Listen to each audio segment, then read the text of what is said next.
काँग्रेसचे आमदार कैलास गोरंट्याल आपल्या सोबत आहेत. आज शरद पवार यांनी महत्त्वाचं विधान केलेलं आहे. 225 जागा महाविकास आघाडी येत्या विधानसभेत जिंकेल असं वक्तव्य त्यांनी केलं. आपल्यासोबत आपण त्यांच्याशी बोलणार आहोत. किती सार्थक वाटतं हे वक्तव्य आणि विश्वास जागृत होतो आता? हे बघा, पवारसाहेब एक सिनियर पॉलिटिशियन आहे आणि तुम्हाला माहीत आहे त्यांचा ॲनालिस कधी गलत होत नाही. त्यांनी या अगोदर लोकसभेत सांगितलं होतं की आम्ही 31 ते 35 जागा जिंकू आणि त्यात खरा ठरला 31 जागा महाविकास आघाडी जिंकलेली आहे. आता त्यांनी 225 त्यांनी जे आकडा दिला मी त्याचे सहमत आहे, कारण त्यांचा ॲनालिस कधी चुकत नाही आणि ते सिनियर आणि अनुभवी राजकारण आहे. मला नाही वाटत की त्यांनी जे बोलले त्यात 225 100% महाविकास आघाडीचे आमदार निवडून येईल. आमदार रवी राणा यांनाच आता भाजपकडून विरोध होतोय. त्यांनी हनुमान चालीसा वाचली दोघं दाम्पत्यांनी ठाकरे यांच्या घराबाहेर, आणि जो काही संघर्ष केला ते म्हणतात आम्ही संघर्ष केला, पण आता जी परिस्थिती उद्भवलेली आहे त्याबद्दल काय म्हणाल? बाडनेरमधून उमेदवारी देऊ नका म्हणताय भाजप तिथल्या. आता राणा जे आमदार आहे ते माझे खास मित्र आहे आणि मला पण वाईट वाटतो की त्याने एवढं भारतीय जनता पार्टीसाठी केलं पण तरी त्यांच्या विरोधात भारतीय जनता पार्टीवाले त्यांना तिकीट देऊ नये म्हणतात. त्याच्यावर एक शेर आहे, त्याच्यावर असा शेर आहे, हम बा वफा होके भी उनके नजरों से गिर गए, शायद उन्हें तलाश किसकी बेवफा की थी. असा माझ्या मित्र राणावर शेर होते. नक्कीच. पण ते म्हणतायत की फडणवीसांचा त्यांना सपोर्ट आहे पूर्णपणे. नाही, फडणवीस साहेबांचा सपोर्ट आहे, पण आता फडणवीस साहेब पण काय करणार, कारण त्यांना आता त्यांचे लोक जास्त निवडून द्यायचे आहे आणि भारतीय जनता पार्टीची जे कोर टीम आहे ते त्याला विरोध करू लागले राणाला, माझ्या मित्राला, म्हणून मी हे शेर म्हणलो. नक्कीच. एक सगळ्यात महत्त्वाचा मुद्दा आहे जागा वाटपा संदर्भातला. जागा वाटपाबद्दल बरेच कयास लगावले जात आहेत.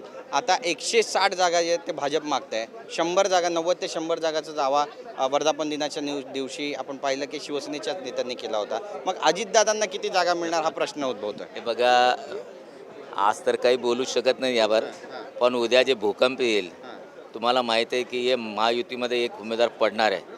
त्याच्यानंतर आपण बोलू कोणाला किती भेटत आहे आणि आता वजन वगैरे सर्व देखले कोणामागे किती ताकद आहे लोकसभेमध्ये दिसलं आहे त्याप्रमाणे ते करणार आहेत. आणि भारतीय जनता पार्टीचं स्वाभाविक आहे 160 मागतात आणि शिंदे साहेबांना आणि अजित पवारला किती देतात पुढच्या दिवसात माहीत आहे. ज्याची ताकद आहे त्याला ते येणार. आता त्यांनाही कळलं, आता वरतून चाललं आहे. आता हे तिकीट वाटप का भले इथं असेल पण फायनल करणारे कोण असेल, अमित शहा वगैरे असेल, ते बिलकुल भारतीय जनता पार्टीला 160 तिकीट 100% घेणारच आहे आणि या दोघांना जी असेल थोडं बहुत देईल, ज्याची जेवढी ताकद आहे तेवढी देणार आहे. नक्कीच.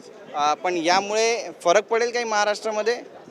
महाराष्ट्रामध्ये फरक असं पडणार नाही, पण बंडखोरी फार जास्त होईल, कारण प्रत्येक मतदारसंघाचा शिंदे गटाचा माणूस तयार आहे, अजित पवारचा माणूस तयार आहे आणि तुमचा भारतीय जनता पार्टीचे जे जुने कार्यकर्ते आहेत ते तयार आहे. बंडखोरी फार मोठ्या प्रमाणात होईल. विधान परिषद निवडणुका आहेत आता, उद्याच आहे आणि डी डे आहे खरं म्हणजे तर, आणि हॉटेल पॉलिटिक्सला सुरुवात झाली. काँग्रेसचे आमदार नेमके कुठे आहेत? का काँग्रेसला कॉन्फिडन्स आहे आमचा जिंकणार म्हणून हॉटेलमध्ये ठेवलं? हे बघा, आमच्या जे आम्हाला माहिती आहे की आमचे जे 3-4 लोक आहेत ते फुटणार आहे, त्यानुसार आम्ही रणनीती आकारलेली आहे आणि आम्हाला माहिती आहे की आमचे जे कॅन्डिडेट आहेत सावंत मॅडम, त्याला कुठलाही धोका फटका साधव, त्याला कोणत्याही प्रकार दगा फटका होणे त्याची काळजी आम्ही घेतलेली आहे. आम्ही आमच्या पुरतात आम्ही करणार आहे, बाकी लोकांचा आम्ही काही नाही. बाकी ठीक आहे. आणि महाविकास आघाडीचा आज संध्याकाळी ठरवणार आहे आणि आमचे जे 2-3 लोक आहे, कोणाचा बाप राष्ट्रवादीमध्ये गेला, कोणाचा नवरा राष्ट्रवादीमध्ये, कोणाचा आता एक टोपीवाला आहे, कधी इकडं असतो कधी तिकडं असतो, आणि एक नांदेडवाला आहे. ते 4 लोकांचा कसं करायचं आज रात्री ठरवणार आम्ही. म्हणजे टोपीवाले आहेत ते कधी तुमच्याकडे येऊ शकतात अशी परिस्थिती आहे का सध्या? हे बघा, आता मी जे स्पष्ट जे 4 दिसतात आम्हाला, त्या 4चा कान कसं टोचायचं ते आज संध्याकाळी ठरणार आहे आणि तशी रणनीती मी आखणार आहे. नक्कीच. पण ही रणनीती आखल्यानंतर जे उमेदवार आहे ते तर तुम्ही म्हणताय तुमचा उमेदवार विजयी होईल, महाविकास आघाडीचे विजयी होतील, मग विकेट कोणाची जाईल? हे बघा, जसं आमच्याकडे नाराजी तसं त्या पार्टीमध्ये पण नाराजी आहे ना. जर त्यांच्या पार्टीत नाराजी नसेल तर मग हॉटेल पॉलिटिक्स केलं नसतं ना गिरीश. हॉटेल पॉलिटिक्स दोन्ही पार्टी का करतात की बा आपले आमदार फुटू नये. अभि तुम्ही एकाला मंत्री करणार, कोणाला काय करणार, कोणाला काय म्हणतात, तर काय कुठं झालं. बरं, आज तुम्ही असा डोळे मारण्याचा काही कार्यक्रम या ठिकाणी आमदारांकडून पाहिला का? आमदार डोळे मारतायत का एकमेकांना, खुणावतायत का, काही म्हणतायत का? हॉटेल पॉलिटिक्स जरी होत असलं तरी आजचा दिवस महत्त्वाचा. आज तर नाही, उद्या सकाळी लाईन लागल्यानंतर माहीत पडेल. फेस रिडिंग करून सांगणार की कोण काँग्रेसला देणार आणि कोणी फुटणार आहे. फेस रिडिंगवरून सांगू शकतो. यावर काही शेअर सुचतो तुम्हाला? नाही, आता शेरवेर नाही, पण एवढंच सांगतो की येणाऱ्या दिवस काँग्रेसचे आणि आम्ही 100% निवडून येणार आहे. आणि काँग्रेस काय होती आता काय झाली तुम्हाला माहीत आहे. काँग्रेसमध्ये लोक तिकीट मागायला येत नव्हतं, पण आता काँग्रेस एवढी स्ट्रॉंग झाली म्हणजे त्यावेळेला तुफान कर रहा था मेरे अज़्म का तवाफ की दुनिया समझ रही थी मेरी खस्ती भवर में. म्हणजे लोकांना आठवतं की काँग्रेस संपली, आता काय होणार नाही. पण काँग्रेसच्या कस्तीच्या आजूबाजू जे सागर आहे ते प्रेमाने फिरत होते आणि नतमस्तक होते, असा हा शीरचा अर्थ आहे. आता लाईन लागली आमच्याकडे सर. धन्यवाद आमच्याशी बोलल्याबद्दल. आणि उद्या काय होईल ते पाहणं महत्त्वाचं ठरेल. कॅमेरा पर्सन योगेश गुरवचा, गिरीश गायकवाड, TV9 मराठी, मुंबई.